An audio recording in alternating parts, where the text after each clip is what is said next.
சக்தி பராசக்தி. என் அன்பு தங்கமே, உனக்கு ஒரு முக்கியமான விஷயத்தை கூறவே உன் அம்மா நான் தேடி வந்துள்ளேன் தங்கமே. உன்னுடைய உண்மையான அன்பை புறக்கணித்த உன்னவர், உன் உயிருக்கு நிகரானவர் இப்பொழுது அதே அன்பு கிடைக்காதா என்று உன்னை தேடி நாடி வர போகின்றார். முதலில் கோபத்தை குறைத்துக்கொள் தங்கமே, அதுதான் உனக்கு முதல் எதிரி. இந்த ஜென்மம் தான் மனித பிறவி, அடுத்த ஜென்மம் என்னவென்று உனக்கே தெரியாது. அதனால் இருக்கும் வரை அனைவரிடமும் அன்பாக நடந்து கொள்.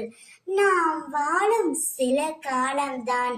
எதற்கு போட்டி பொறாமை இருப்பதை வைத்துக்கொண்டு சந்தோஷமாக வாழ பழகிக்கொள்.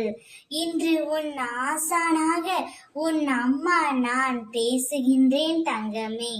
நீ தவறு செய்தால் தண்டிக்கும் உரிமை எனக்கு உண்டல்லவா? அதனால்தான் இப்படி உன் அம்மா நான் பேசுகின்றேன். நான் சொல்வதை மட்டும் புரிந்து நடந்து கற்றுக்கொள் என் செல்வமே, அனைத்தும் மாறிவிடும். உனக்காக படைக்கப்பட்ட உன்னுடைய துணை உன் அன்பை புரிந்து கொண்டு உன்னை தேடி வரப்போகின்றார். அவருடைய உண்மையான அன்பையும் நீ ஏற்றுக்கொள்ளத்தான் வேண்டும்.